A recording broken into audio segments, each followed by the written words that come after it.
Hello student. तो आज का हमारा एक छोटा सा पेपर है एम्स का, है ना। तो सबसे पहले इसमें फ़िज़िक्स का क्वेश्चन पेपर सॉल्व करते हैं। कब आया था ये?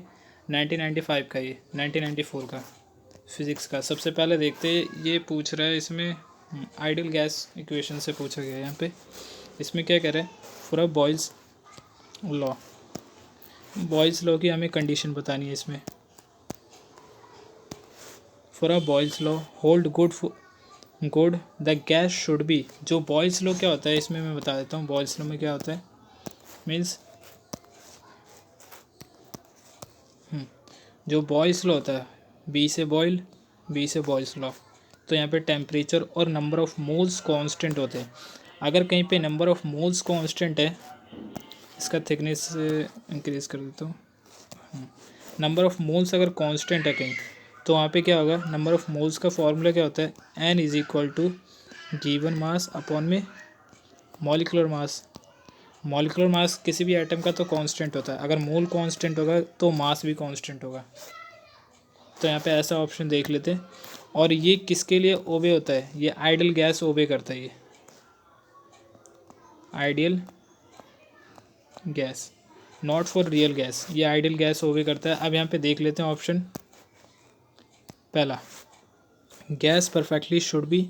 एक मिनट जूम कर लेते हैं हल्का सा।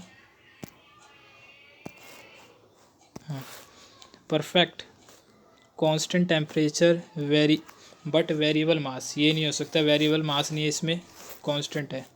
Perfect and constant mass and temperature. Temperature constant है, ऊपर हमने देख लिया। और क्या इसमें, कांस्टेंट टेम्परेचर और नंबर ऑफ मोल्स और मास क्या है यहाँ पे, कांस्टेंट है।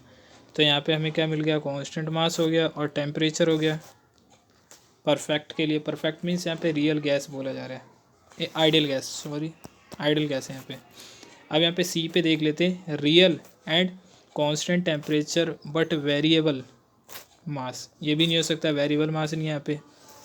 अब लास्ट में देख लेते हैं क्या है, रियल ऑफ कांस्टेंट मास और कांस्टेंट टेम्परेचर।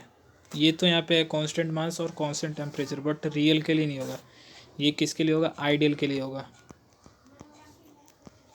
आइडियल। अब नीचे देख लेते हैं, यहाँ पे कुछ स्टेटमेंट लिखा गया यहाँ पे। मीन्स यहाँ पे to obey Boyle's law must be ideal होने चाहिए और परफेक्ट होना चाहिए। It's mass number of moles be same. Number of moles और मास क्या होना चाहिए, सेम होना चाहिए। और टेम्परेचर मस्ट बी कांस्टेंट होना चाहिए। यहाँ पे P V is equal to n R T का यहाँ पे इक्वेशन लिखते हैं। तो यहाँ पे ये हो गया।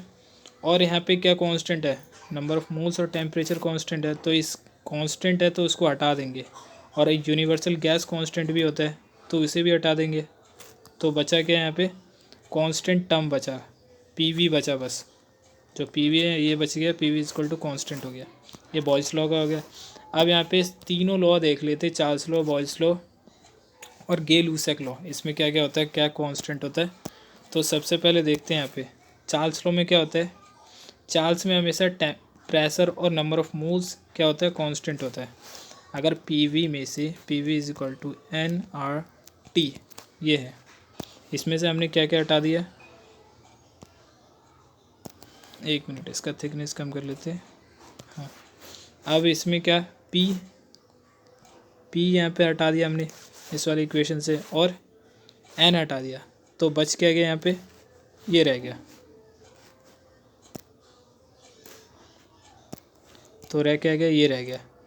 और आर तो वैसे ही कांस्टेंट होता है, तो ये इक्वेशन बन जाएगा यहाँ पे वी अपॉन टी कांस्टेंट हो जाएगा। अब यहाँ पे आर के डिफरेंट वैल्यू यहाँ पे लिखी गई है। यहाँ पे देख लेते हैं डिफरेंट वैल्यू आर की। इस बॉक्स के अंदर बंद कर देता हूँ आर के जो डिफरेंट वैल्यू है।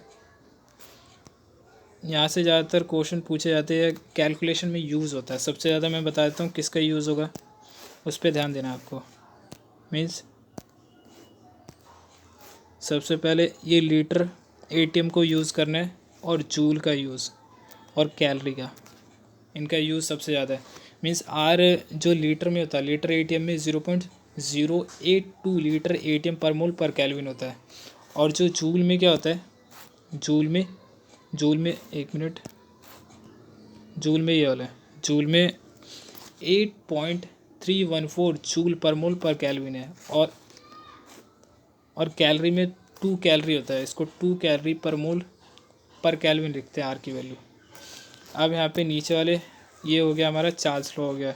अब फिर से सबका समराइज़ कर लेते हैं। एक मिनट, इसको बॉक्स में बंद कर देता हूँ। जो ये तीनों लॉज हैं,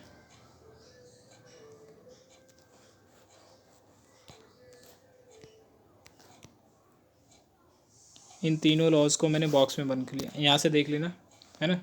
तो सबसे पहले चार्ल्स लॉ में क्या है, 1 मिनट, इसको रेड से दिखाता हूँ। चार्ल्स लॉ में क्या होता है, चार्ल्स में हमारा प्रेशर और नंबर ऑफ मोल्स कांस्टेंट होता है। तो इक्वेशन क्या बन जाएगी, ये बन जाएगी V1 अपॉन में T1, V1 upon T1, V1 upon T1 is equal to V2 upon T2 हो जाएगा। ये अगर दो क्या होगा, वैसल होगा, उसका वॉल्यूम दिया होगा, टेम्परेचर दिया होगा, है ना।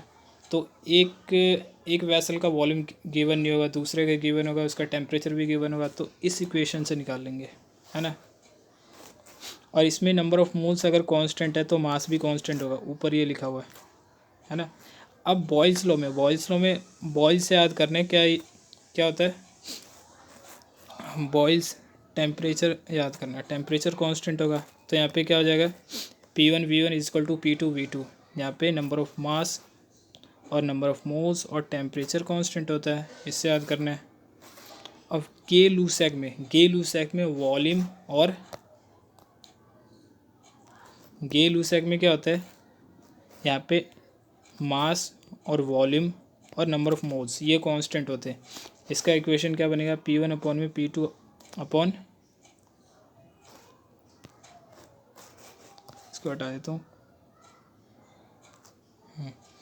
P1 अपॉन में, एक मिनट, ये हो गया, P1 upon T1 is equal to P2 upon T2 हो जाएगा। यहाँ से समझ आ गया सारा। इसमें पूरा लॉ भी मैंने बता दिया और एक्स्ट्रा जो पार्ट था ये मैंने बता दिया, और इस क्वेश्चन के थ्रू मैंने समझा दिया पूरा ये। अगर समझ आया होगा तो इसे लाइक कर देना। मिलते हैं अब नेक्स्ट क्वेश्चन में।